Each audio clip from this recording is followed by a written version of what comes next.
Hi hello friends. నేనైతే నాకు ఇష్టమైనటువంటి దేవాలయానికైతే నేను వచ్చానండి. ఒక వీడియో ద్వారా మీకు ఇలా చూపిస్తున్నాను. నాకు కొంచెం హెల్త్ డిస్టర్బెన్స్గా ఉందని వీడియోస్ చేయడం లేదు. అందుకోసమని ఈరోజు స్టార్ట్ చేశాను. చూడండి, టెంపుల్ లోపలికి వెళ్తే ఇక్కడ మనకు ధ్వజస్తంభం కనిపిస్తుంది కదా. అదేవిధంగానే పెద్దగా ఆంజనేయ స్వామిని అయితే ఇలా ప్రతిష్టాపన అంటే మామూలుగా ఒక విగ్రహంలాగా ఉన్నట్లు హైట్గా ఇక్కడ చేశారనమాట ఆంజనేయ స్వామిని. చూడండి, ధ్వజస్తంభం అయితే చాలా పెద్దగా ఉంది. ఇలా మనం లోపలికి వెళితే ఆంజనేయ స్వామి గుడి ముందర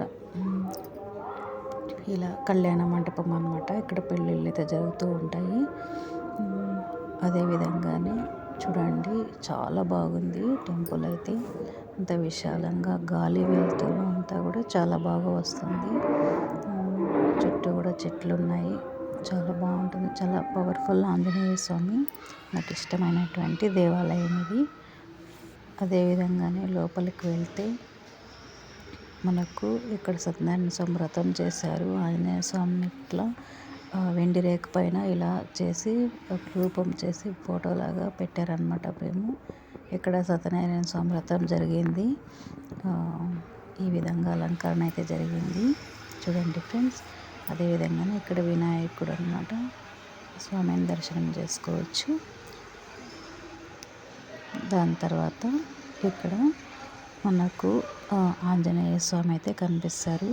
చూడండి ఎంత బాగా అలంకరణ చేశారో స్వామివారికి.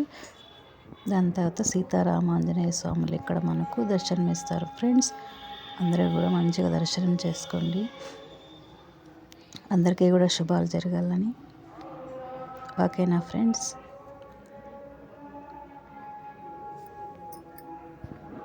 ఇలా మనము బయటికి వెళ్ళడానికి దారి అన్నమాట ఇది. చాలా బాగున్నారు కదా స్వామి. ఓకే ఫ్రెండ్స్, నా వీడియో చూసినందుకు మీ అందరికీ కూడా థ్యాంక్ యూ సో మచ్. ఇది బయట అన్నమాట ద్వారం. విశాలమైనటువంటి గుడి అన్నమాట ఇది. అటు సైడ్ ఇటు సైడ్ చెట్లు ఉన్నాయి. Thank you.